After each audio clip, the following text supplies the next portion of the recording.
Hi everyone, thank you very much for stopping by and returning to the old world. One of the units, at least from a thematic perspective, which really I think sets the Empire apart from other human factions, is the Witch Hunter. A character which strikes, or at least should strike, fear into the heart of the heretic and the chaos lover. But the question is, are they any good in game, and do they make it into a list? Now, I've always fancied toying with one of these, but I've never found a place for them. They've just not been strong enough. Other characters have offered better value. But they might now have some increased value, and I'd like to have a look at that. So what do we get? Well, for 55 points, we get an infantry character with weapon skill, ballistic skill, strength, and toughness of 4. There's 2 wounds, 5 initiative, 2 attacks, and 8 leadership. So that's not great. It's not horrendous. Can be equipped with a mount as well. Should be noted. The model comes with light armor. It can't upgrade to heavy armor, so you will need to use magic items if you really want to bolster the amount of protection this thing has. Comes with immune to psychology, killing blow, which does offer some value against multi-wound models. And most importantly, it has the Suffer Not rule. Suffer Not. So this would be a great rule if you selected it at the same time as you selected spells, so at the start of the battle. So you could look across the table, see what your opponent had, and make an informed choice about what your Witch Hunter was going to bring to the table. Sadly, that's not the case, and whilst that's the point you declare your Suffer Not, you make a choice at the writing of the army list stage. So this is before you know what you're facing, meaning there is a much bigger chance that you're going to pick something that just doesn't help you, particularly if you're in a tournament or a pickup game where you don't know what your opponent's likely to bring along. So what are, however, the options for Suffer Not, and what do they do? Let's start off by having a look at Suffer Not the Demon. And I should say, with all of these things where I talk about hatred as a result of Suffer Not, this applies to both the unit the Witch Hunter is with, along with the model itself. So, Suffer Not the Demon gives hatred of demons and magical attacks. This is going to be something that sounds really useful when going into demonic creatures. However, demons are a legacy army. So they're not as widely used. And there's pretty few demons in other armies outside of the demons of chaos. So I think actually this offers very limited value. The chances of your hatred coming off and giving you bonus rerolls pretty much negligible. As for magic attacks, that helps a little bit about things like vampire counts, another legacy army, albeit a lot more of a common one, I think. So yeah, even if it helps you against Ethereal, I don't think this is going to give great value. What we got next? Let's look at Suffer Not the Mutant. This gives hatred to warriors, or rather hatred of warriors and beasts of chaos, along with magical resistance of -1. So this is what, 20% of the supported factions in pure raw number of factions. However, Warriors of Chaos, they're a popular choice. There's a lot of people play with that force, so there is actually, I think, a real possibility that you're going to come up against chaos of one flavour or another, even if you don't know what you might necessarily be expecting. As for the magic resistance, well, the magical changes and spells being more difficult to cast and spellcasters being a little bit less powerful than they were, that MR1 will help keep a unit safe. And we'll come back to that in a little bit when we are doing our final comparison of the 4 Suffer Nots. Next up, we've got Suffer Not the Revenant. This gives hatred of undead and flaming. So this is going to be quite helpful against Tomb Kings, helping get through their flammable units, and obviously hatred of undead, really useful there.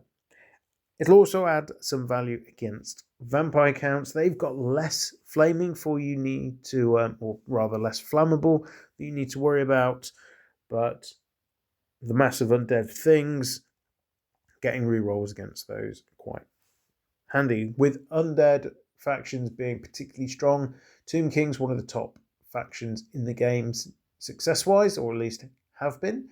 Vampire counts, all right, they've been toned down, I think, quite significantly with the loss of the double stacking Mortis engine, and also people starting to work out the Scream list. The Scream list is still definitely a problem that people need to get to grips with. And let's face it, getting through a absolutely massive tar pit of zombies is going to be difficult. They could be used to really close down the space on the board, make it very difficult for you to get at key units, take ground, objectives, and stuff like that. Moving on, we've got Suffer Not the Witch. This gives hatred of enemy wizards and magic resistance of -2. So this is the really good one when it comes to magical protection. You're basically taking away the bonus to the casting roll from having a level 4 wizard. The hatred, I think, is virtually never going to come off. So level 3s and level 4s, they're going to be a lot less prevalent now. We can't have armies built around 3 level 4s like we used to. So we're not going to see the same sort of numbers of spellcasters. And even if we do, they tend not to be combat characters. They're kept well out of harm's way. So the chances of getting the hatred pretty slim. The MR2 really quite useful. So what does this overall mean? I think it means that Suffer Not the Demon and Suffer Not the Revenant, they are the most likely to offer, let's say, inconsistent value. The hatred rerolls, let's face it, hatred's always useful. We're talking about a game with limited number of dice. Rerolls virtually impossible to get. But if you're not up against undead on the regular or demons, then the chances of getting that hatred off become very low. And I don't think it's worth investing in a character that's going to really give you a bonus against factions you're simply not expecting to see. So this gives us a choice of 2. Suffer Not the Witch and Suffer Not the Mutant. I've mentioned about wizards becoming less common, but I do think that the hatred of beasts and warriors of chaos does carry a certain amount of value, particularly if you're going to be playing a number of games with the same army. The odds are you will come across, I think, something that's a warrior of chaos or beast of chaos. They're simply popular, particularly warriors of chaos, a popular army. And then that leaves magical resistance. Do you want MR -1 or MR -2? And I think overall the decision really comes down to what unit are you thinking of putting your witch hunter in? And this is very much a support character. I think it has to go in a unit.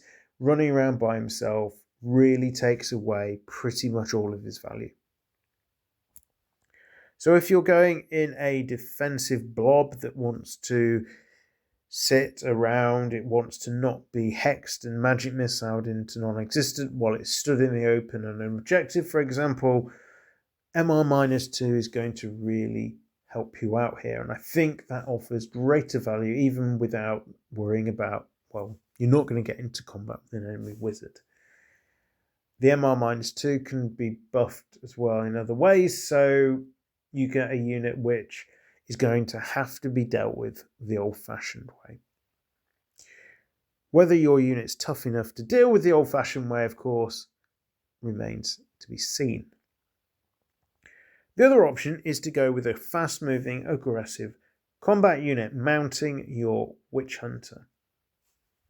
Here, the movement will let you get into the combat, or more likely to get into the combats that you want to be in. The magic resistance -1, you perhaps won't be as exposed as often to enemy spells because of the movement, so a little tickle in your favour could be quite useful, but not needing necessarily the full MR -2. But here is where it gets into it. We're looking at getting into combat, and if we think we're looking at getting into combat with something chaotic at some point, then giving a combat unit rerolls really, really helps. I remember back in 8th edition of Warhammer Fantasy, I always used to give my knight a warrior priest because of that conferred hatred. Now that worked against everything. It wasn't as limited as the Witch Hunter, but it really helped me get the most bang for my buck. Overall, though, the Witch Hunter just feels a bit situational. Yes, there are ways, I think, of getting some value from it, and it's certainly strong thematically. If nothing else, magic resistant boosts are useful, and I think you will be able to find ways of getting some value from that. Personally, I do wonder whether it offers enough value, though, to supplant the other sort of support characters that you're using. I guess to an extent it depends what kind of build you're going with, but if you're using a lot of guns, for example, the heavy artillery, your engineers at 45 points a pop, they're going to be a bigger priority. And you're probably going to almost certainly now be running Battle Standard Bearer and a Captain or Grandmaster type character to really support your hitting power of other units, making the Witch Hunter feel a little bit like a novelty and a little bit like a left field choice. But of course, do let me know if you found any value from Witch Hunters. What units have you been comboing with to get the most out of them? I would be really interested to see how people have been getting on. So do let me know down in the comments below. As always, if you've enjoyed the video and others like it, do consider a like and subscribe. A great way of helping a small channel such as this one. All that remains for me to say is thank you once again for listening. I am returned to the old world. Have a great day.